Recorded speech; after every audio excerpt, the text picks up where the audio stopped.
Bismillahirrahmanirrahim. Assalamualaikum warahmatullahi wabarakatuh. Halo anak-anak hebat di seluruh penjuru Nusantara. Alhamdulillah bertemu lagi dengan Bu Aini di Bu Aini Bercerita. Dan pada kesempatan kali ini Bu Aini sudah membawa buku yang sangat menarik.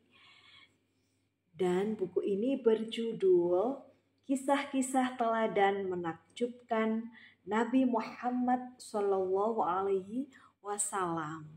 Dan tentu saja buku ini ditulis oleh Kakak Lisdi Rahayu dan diterbitkan oleh penerbit Mitra Edukasi Indonesia. Yuk simak sampai selesai ya anak-anak hebat semuanya, agar anak-anakku hebat semuanya dapat mengambil hikmah serta pembelajaran dari kisah yang akan dibacakan oleh Bu Aini.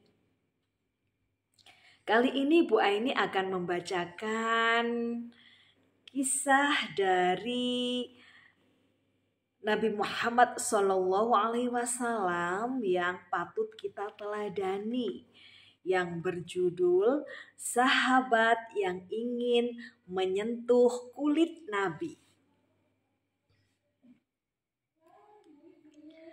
Rasulullah pergi menuju Hajirah bersama kami.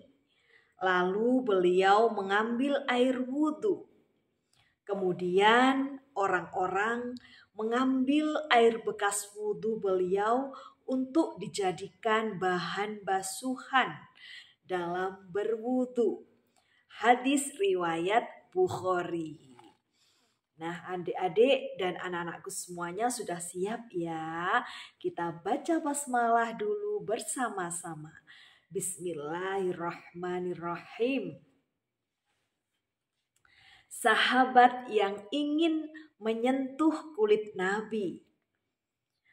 Para sahabat begitu mencintai dan menyayangi Rasulullah. Mereka rela melakukan apa saja dan berkorban apa saja untuk membela Rasulullah.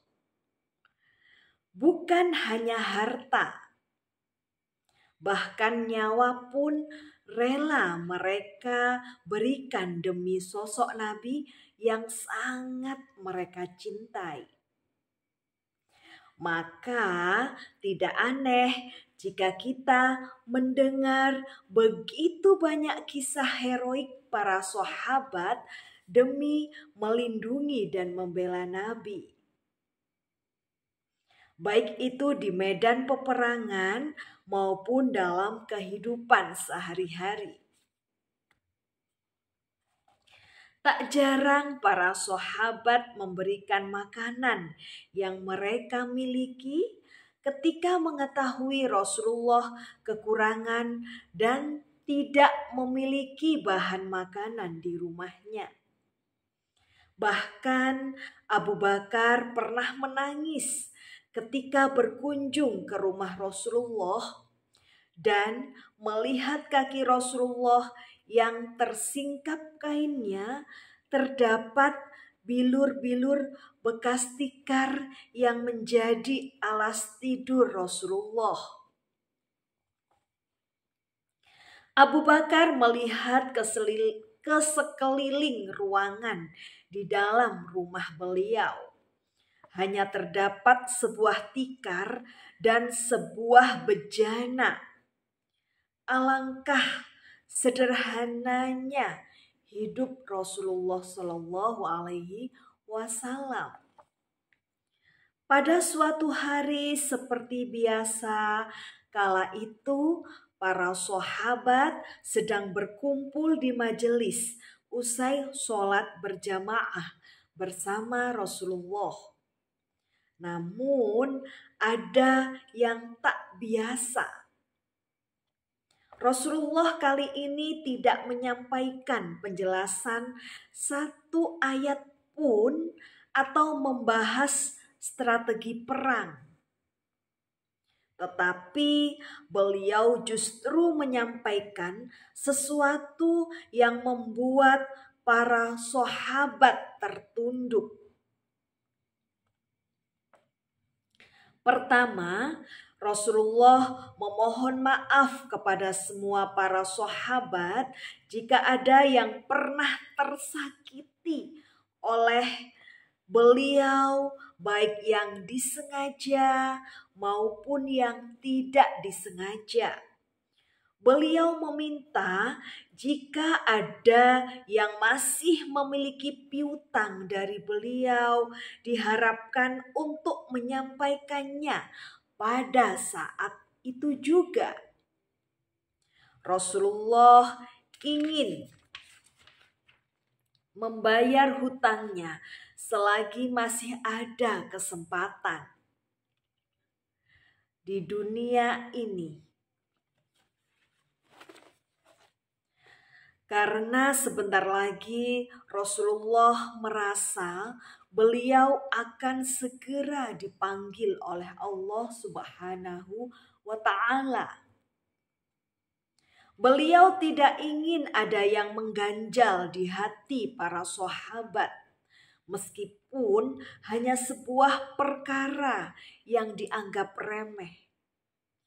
Beliau tidak ingin di akhirat nanti para sahabat barulah menuntutnya.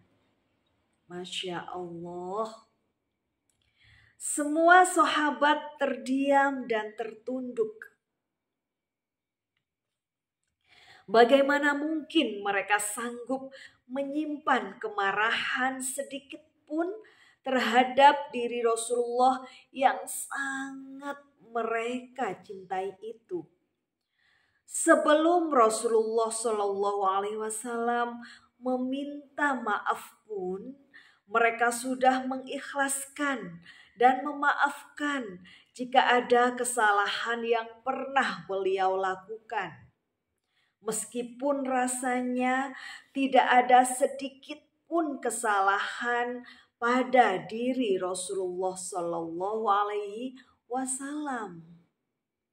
Mereka pun larut dalam kesedihan saat mendengar apa yang baru saja beliau ucapkan.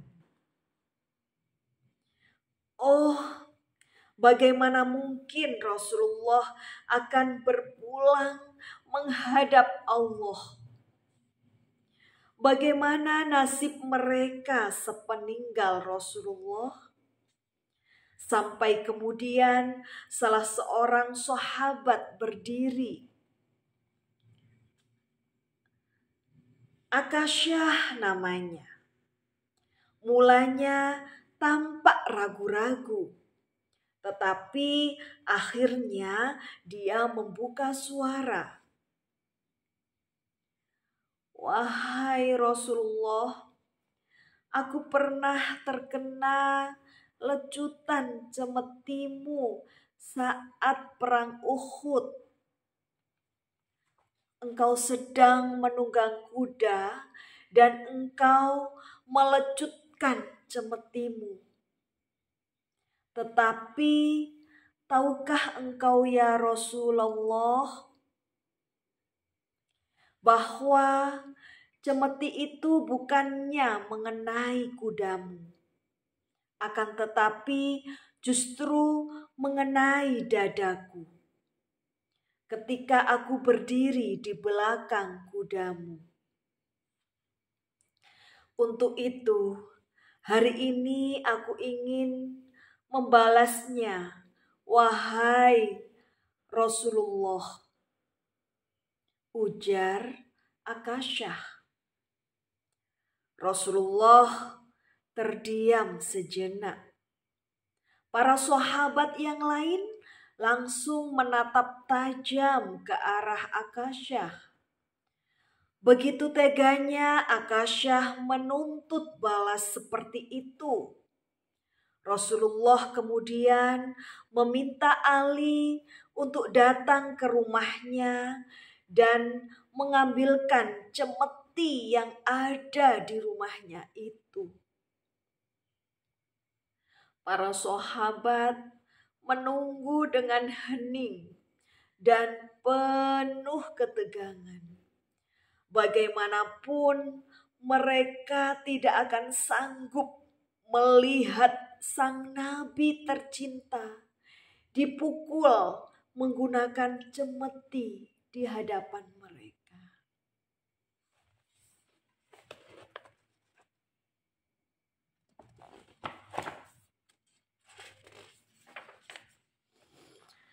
Maka ketika Ali datang membawa cemeti, para sahabat berebut ingin menggantikan posisi Rasulullah. Namun dengan isyarat tangan Rasulullah menolaknya. Maka Rasulullah pun menyerahkan cemeti itu kepada Akasyah. Dan beliau pun langsung mengambil posisi bersiap untuk dicemeti.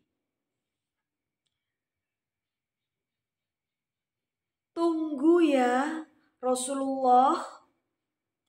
Pada saat itu dadaku terkena cemetimu tanpa memakai baju.